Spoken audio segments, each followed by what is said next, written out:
My God, I'm already starting to see the headlines right now. The doomer posts from gaming journalists are flooding on through. Palworld falls to 1/3 of its concurrent player base from its all-time peak of over 2 million players because we were supposed to believe that the game was going to sit anywhere over 1 million, being 1, in early access, and 2, releasing in some of the busiest months of game releases that we're going to see for the rest of the year.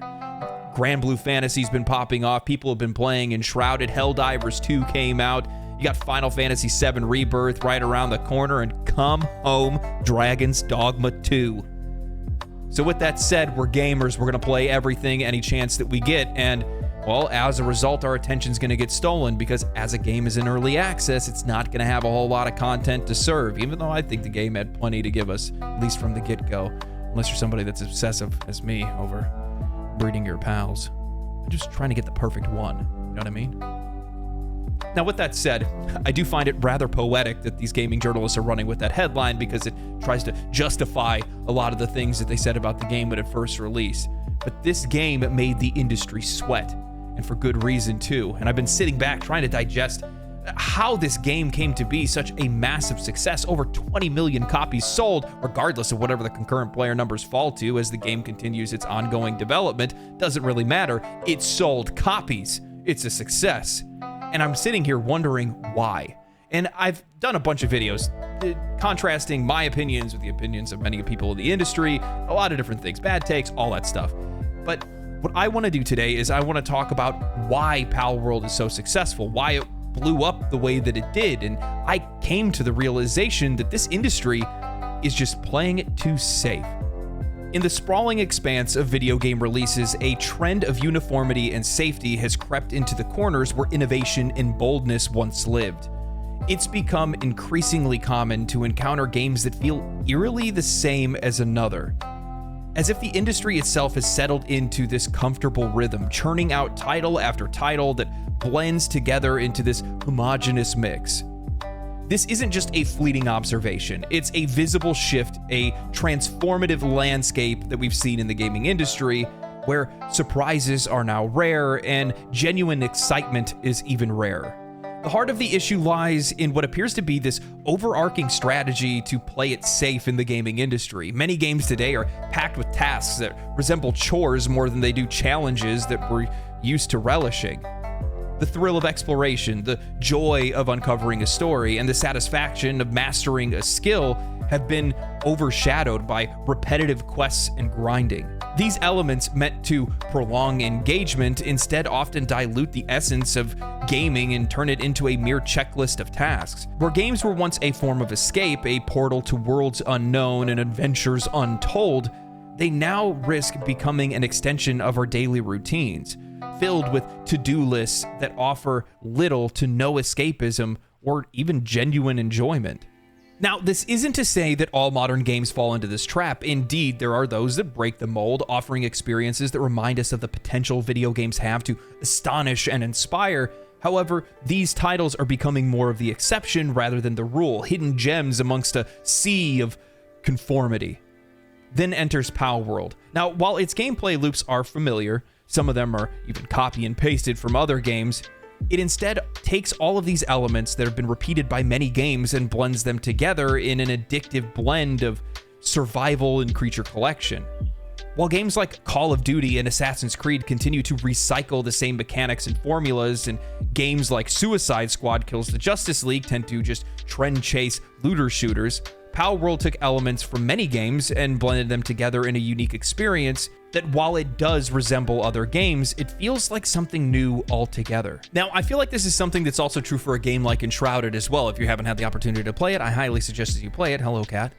But and I'll have a review on it eventually. It's just going to take me a little while to get there. But with that said, it's a game that, while it does borrow from a lot of other games, it feels like a completely unique experience on its own because, well, it is a unique experience on its own. And I feel like the gaming industry at large has just been too afraid to color outside the lines. If I look at action-adventure games, they all start to feel like Assassin's Creed games. They have the same kind of tropes of finding areas to be able to clear fog of war and things like that. I feel like most first-person shooters feel like a Call of Duty game anymore because many of them are using the exact same things because they see the successes of these other games and they just want to play it safe because gaming and making games is expensive. And I realize that, but at the same time, I'm looking inward, and while I realize this is anecdotal, I look at the games that I've been playing over the last few years, and many of those games don't fall in line with many of the repetitive processes that the gaming industry has been chunking out. I haven't been playing Call of Duties. I haven't been playing games like that. I've been playing Cult of the Lamb, Baldur's Gate 3. I went back and played Dragon's Dogma, Dark Arisen, Grand Blue Fantasy. Many of these games don't follow the current trends of many games in the gaming market right now. And when I look at a game like Suicide Squad Kills the Justice League, I'm sitting back going, well, of course that was going to fail, because they're literally just trying to do what somebody else did, but they're doing a worse job at doing it. There's no imagination or creativity behind it. So of course that's not going to resonate with anybody. You can't just think to yourself, we're going to make a live action or live service looter shooter and it's just going to succeed and we're going to make money and there we go, easy, easy. No, that's not how it works, because there's nothing interesting or innovative there.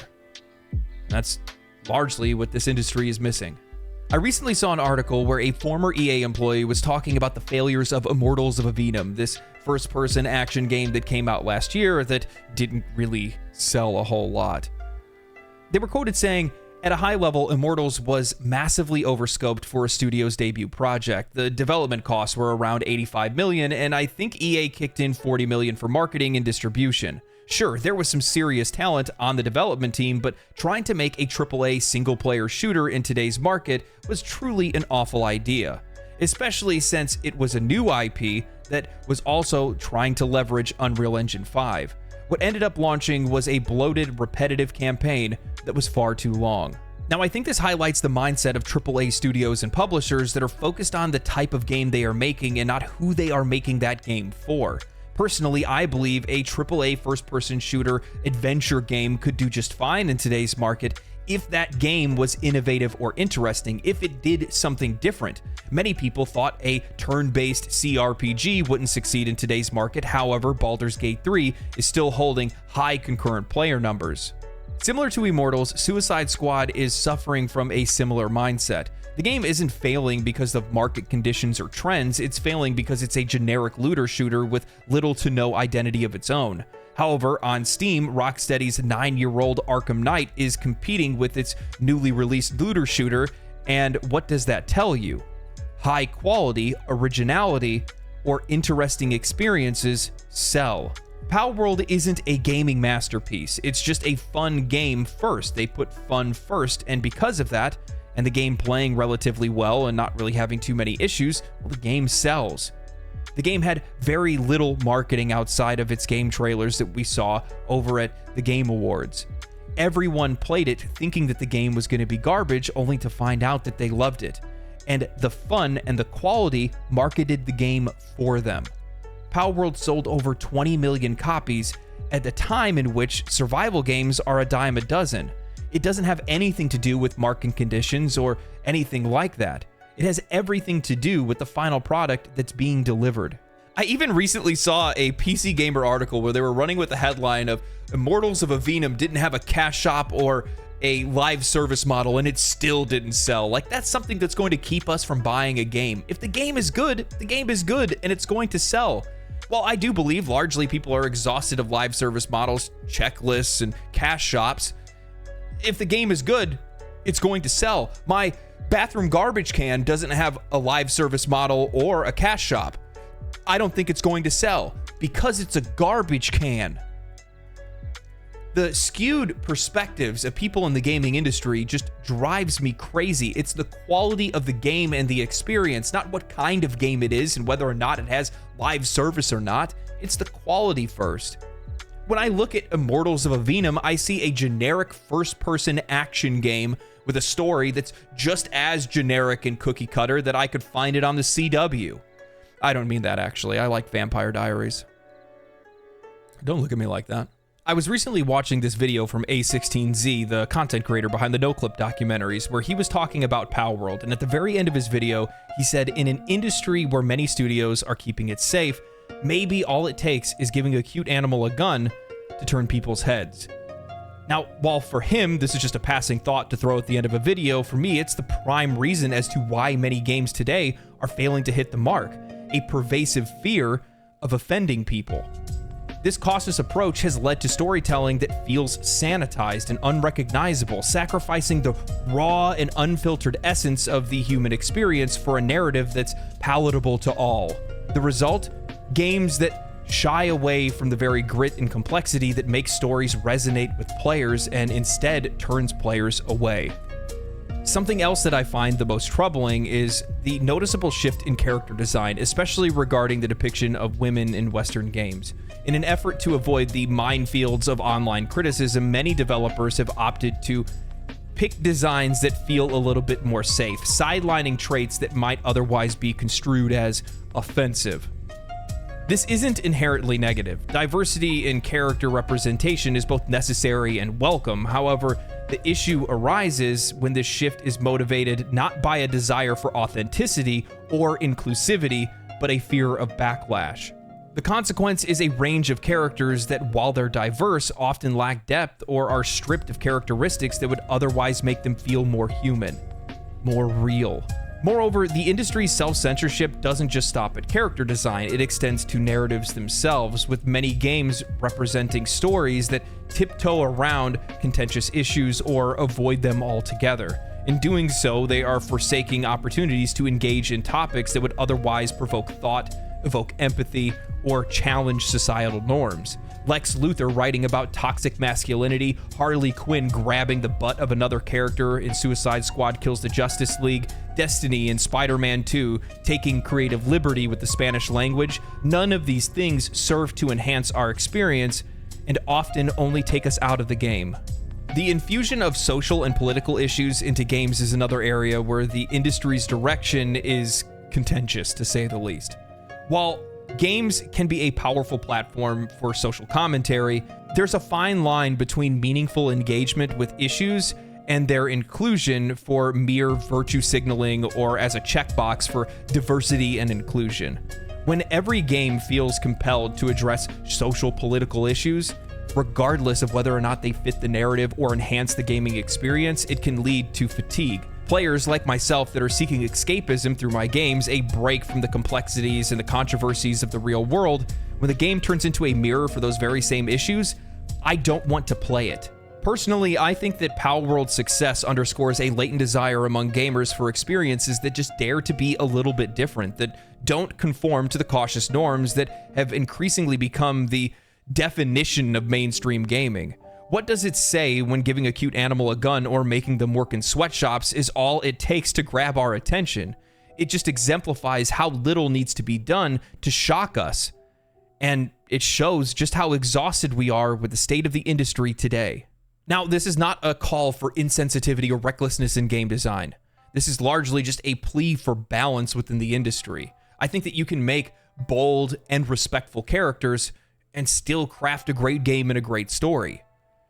I've said this I don't know how many times making this comparison, but we look at a game like Baldur's Gate 3, they had no problem being inclusive and still having teeth at the exact same time. It was still a really enjoyable experience for just about anybody that wanted to play the game, and I don't think that that's a really high bar to set, though that's probably maybe too high of a bar for many.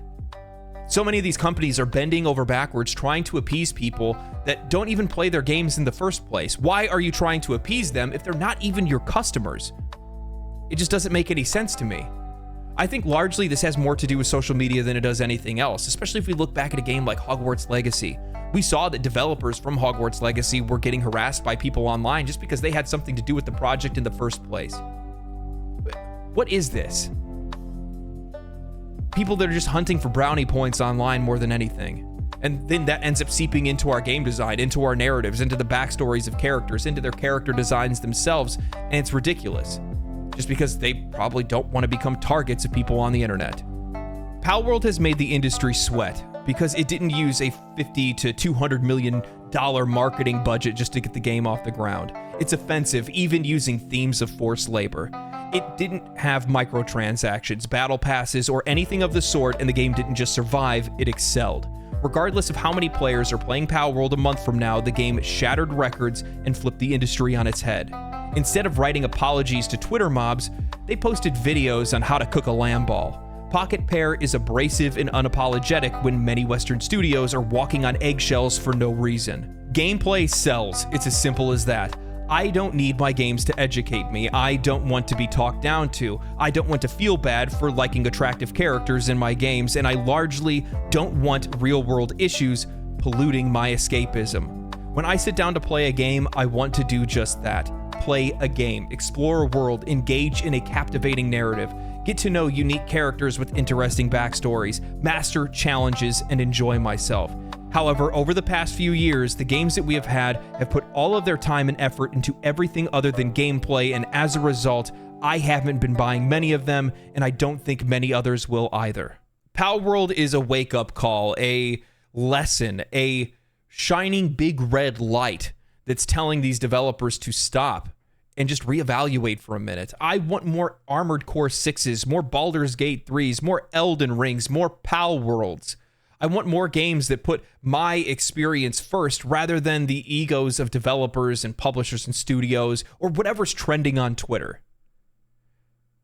I realize that the gaming industry isn't probably going to feel the effects of these kind of games that have come out over the last year or last couple of years that have been really great, that have actually resonated with players because the industry itself is too big, it's too much money, it's too many people for it to just turn on a dime immediately. But I'm praying, I'm hoping that they're seeing reason, that they're seeing that players are resonating with different kind of experiences that are contrary to whatever their beliefs are, especially responding to people that aren't even playing your games to begin with. Please, just pay attention to the people that are actually playing games. Those are the ones that you want because they're the most likely to actually buy something from you in the first place. I like making videos like this because it's the best opportunity for me to signal boost the things that we love about games and talk about the things that we don't. Because largely, I think that's the best way for us to get better games in the future. That's why these are like my most favorite videos to make. Now, with that said, I do have a large list of games and game videos that I'm going to be making over the next few weeks and days. I have a lot of work to do. Final Fantasy VII, Dragon's Dogma 2. I got a Enshrouded review that I want to do. Grand Blue Fantasy I still need to do a review for. I'm super slow with this stuff, man. I'm not used to it yet, so kind of bear with me.